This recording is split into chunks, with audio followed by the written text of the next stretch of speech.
Speakers of Nigeria, Honorable Kaura and his deputy, the deputy speaker that is here, the chief of staff, the principal private secretary, and of course, my colleague, the next deputy governor of Osun State, and who is the current member of the House of Representatives, representing that constituency. My sister, I don't know why you gave her the Senate. The Senate by virtue of what you have given her here today. Dr. Kaura, we are proud of you. Our resource person, Professor Murtala Sadagi, distinguished senators that are here, honorable commissioners, our great Nigerian students, distinguished ladies and gentlemen. It is always a delight to listen to Dr. Baraka because of her eloquence and capacity. I came across her when we were in government, and I cannot stop admiring her because of her initiative and competence. And today she brought a young man, a young professor too, Murtala Sadagi, whom I had had to call to be part of my technical team to prepare me from 2019 to 2023 to come up with the best line studies of Bauchi, where we are, where we will go, and how we will go. Under the leadership of Dr. Usman Bugaji. I'm happy that we're here today. I had to cut my campaigns to come and see my children, to connect with you because you are the veritable assurance of our future, our tomorrow. Because here we are talking of leadership, not leadership today, but leadership tomorrow. Under the articulated program of our president to come, inshallah, Atiku, and his co-traveler, the vice president, who is my colleague, whom I know very well, Mr. Dr. Kaura. Education is the foundation of any society. And of course we are lucky, we have people who believe in planning, knowing what is our problems and challenges in education, and who are also managers of education.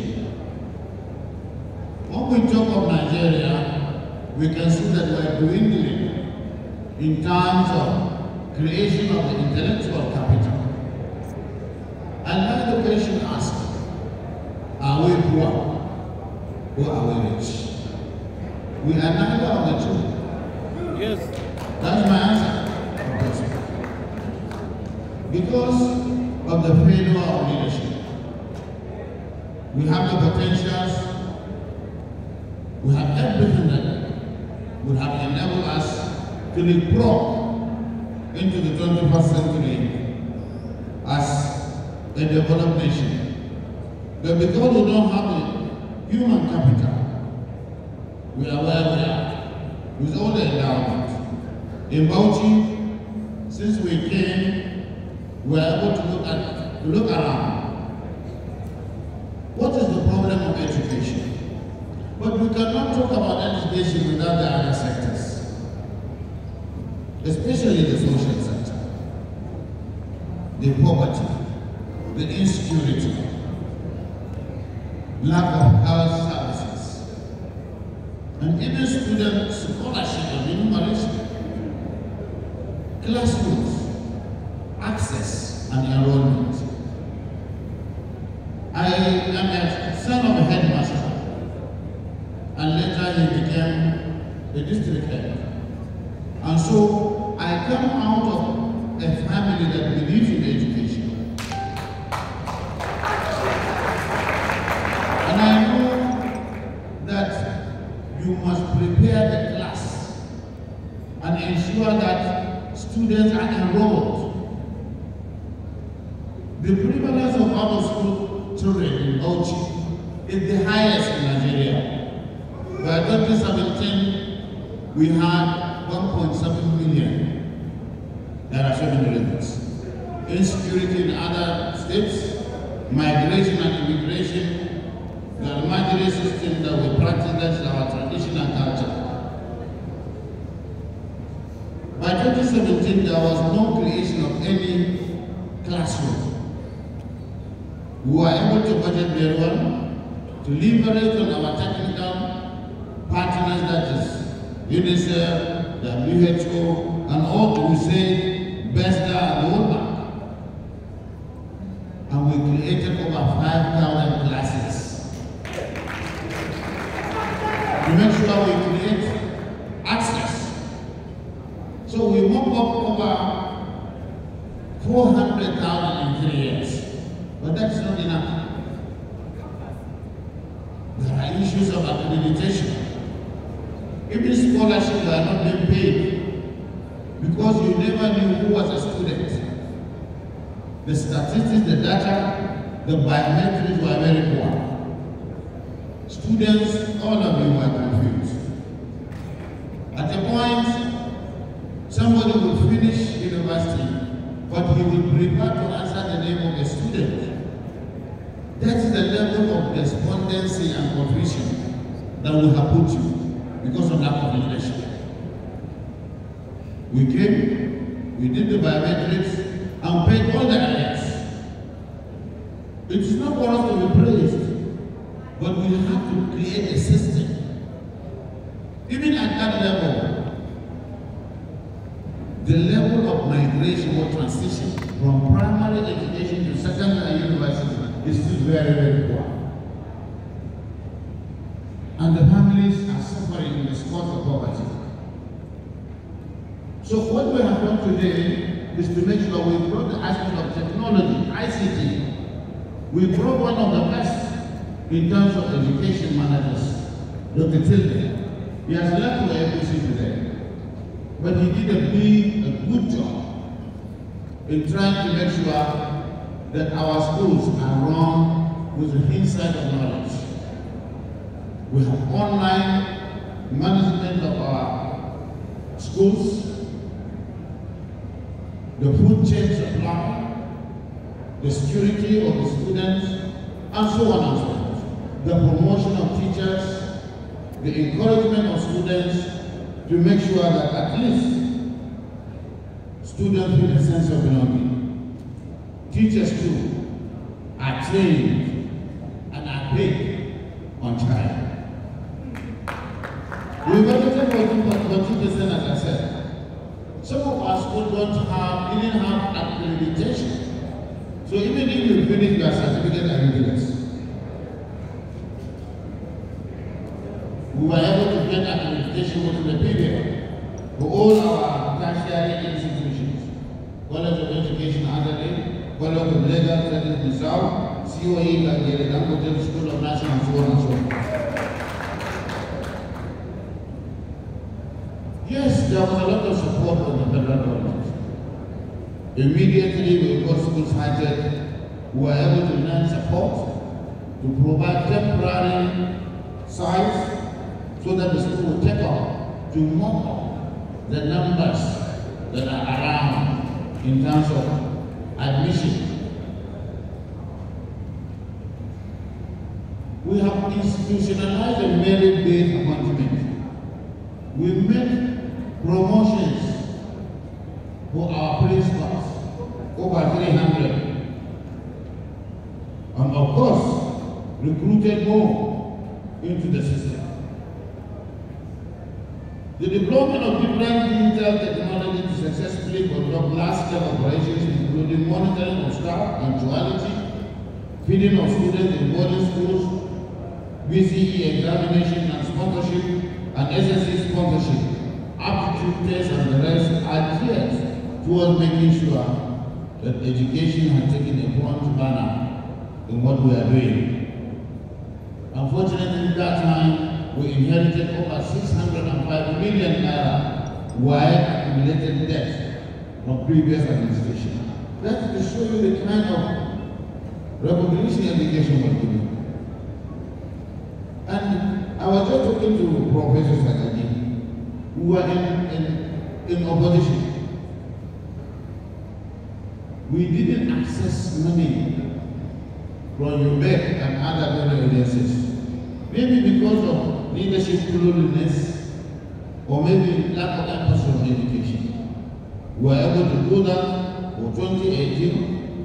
In 2018, we only had 37.5% in terms of wire 5 credit scoring by our students in both states.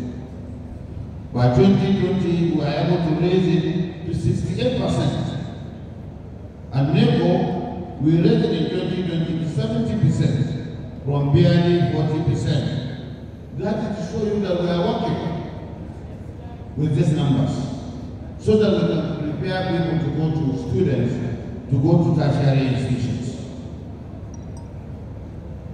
Well, all these will not be useful without the partnership of the federal government. Today, we have the Atiku and Kaura policy. The policy that has recognized knowledge, skill acquisition. Sagaji has told you what we have in Bauchi. We are now in a position to determine what we want to do for ourselves. With the oil and gas industry that we have, or potential that we have, we must liberate and create the human capital. And you are the resource for people that are even less educated. And that is why we're establishing the oil and gas skill acquisition in Bauchi. And you know, this thing was not done just like this. We have to plan for it. The Area group that has prepared us gave us the advice, and we have gotten accreditation from international donor agencies like Baja and the rest. So the future is bright for us to create the skill that is required, not only for oil and gas, but for high technology-based initiative of the federal government, like the Mambila hydroelectric power, which will require about 10,000 skilled and non-skilled manpower. Our vision is to make sure we create the skill and the manpower. Now, polytechnics and also as in the skill acquisition center, so that we can get the accreditation. Because if you are training a welder, you must train a welder that can weld for the oil and gas.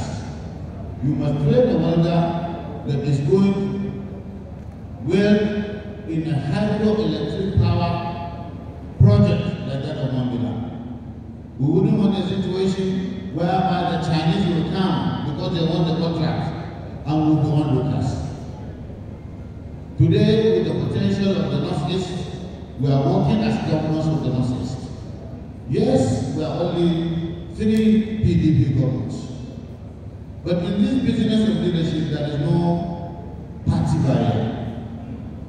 The Northeast Development Commission was created for us, and we quickly filled in the gap to make sure we don't win them like our partners in the South, enemies, so that we can create a platform for us to harness our potentials in the Northeast. We have a lot of solid minerals. We have agricultural land that is lost that we can incentivize.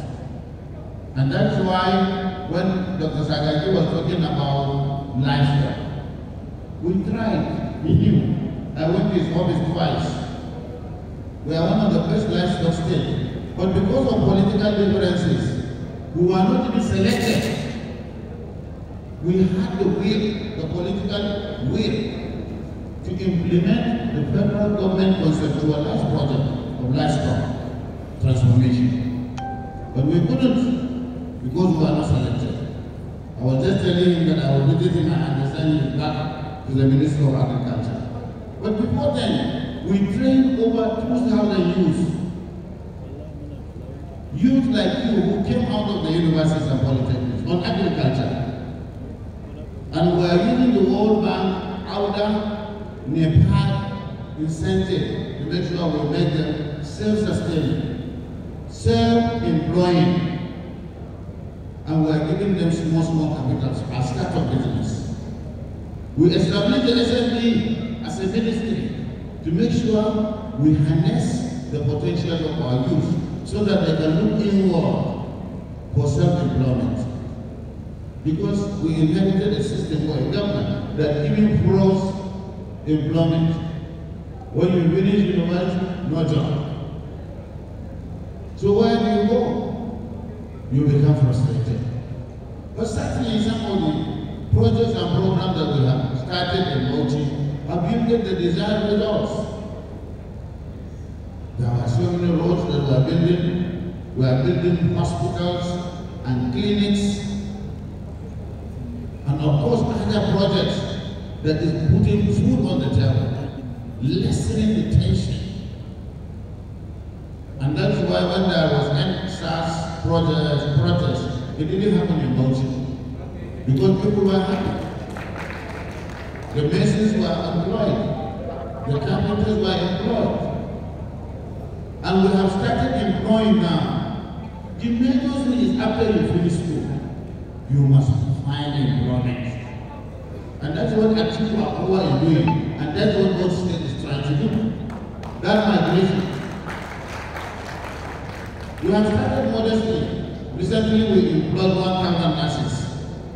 We inherited only 50 doctors in the state. We have just recruited another 100. Our bureaucracy is dwindling. No admin officers, no technical officers. And students, after finishing and doing NYC, no employment. We propose the system so that we can accommodate you. You have seen some of the adverts that we are carrying out. As a government, we must be able to take care of the youth, the future leaders. There has been a lot of neglect and abandonment in the system. And that is why, to me, not because I'm in PDP, but because I have seen hope at the end of the tunnel under the leadership of Atiku or Kaura. That is coming out with a plan for students, coming out with a plan for partnership between the federal government and the federating entities. And I don't think they are going to politicize this, because the business of governance is good governance. To be able to change the narrative, to change the pendulum, to reduce the frustration of young people. I'm so frustrated when I finished. I had about 5 appointments when I finished university. I chose between 5 options. How many options do you have? You don't have. It doesn't matter who is there, but we want the person that is there to be somebody who looks at the multidimensional problems and challenges of the country, especially the future leaders, our students, and our graduates. And that is what the Atiku or Kaura is bringing hope to us as subnationals, as federating entities. We are ready to do it, and I demand that you vote for Atiku on the 25th of February, so that at the end of the day, we will have a background effect from some of us, because we mean well. Right now, my DG is here. We have a student director in my campaigns. So that, and he's here, because he will be telling us, and we will be listening. I've been going around the local governments. I sleep in each local government. And there is no local government that I went that I did not interact with students to find out what's the problem, what can we do. And they're happy with what we are doing, because we pay scholarship and we are ready to get the next segment as beyond my segment. And we have reduced the frustration. You don't have to come to Bauchi. you will get your money online. And for your information, this scholarship, the rate was since 1999. I have increased it by 30%. Because it is unrealistic. The amount is so unrealistic and big. But you know we have to manage our resources. And you don't have to come to Bauchi, you will get it online.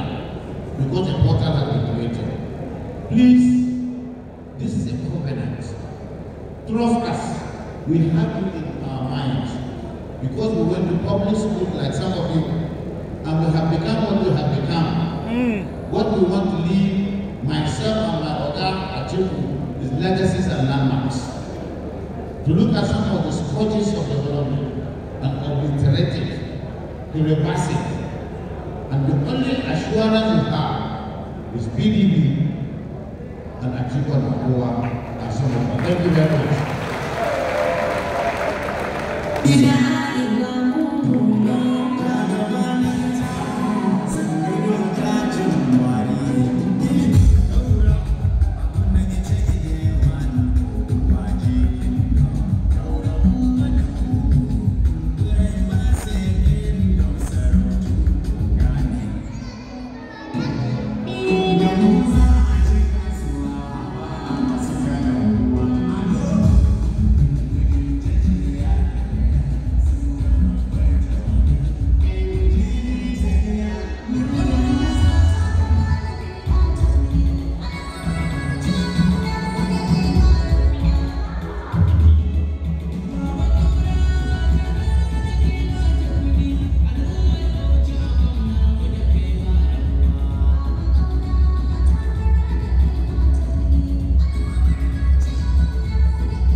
To the podium.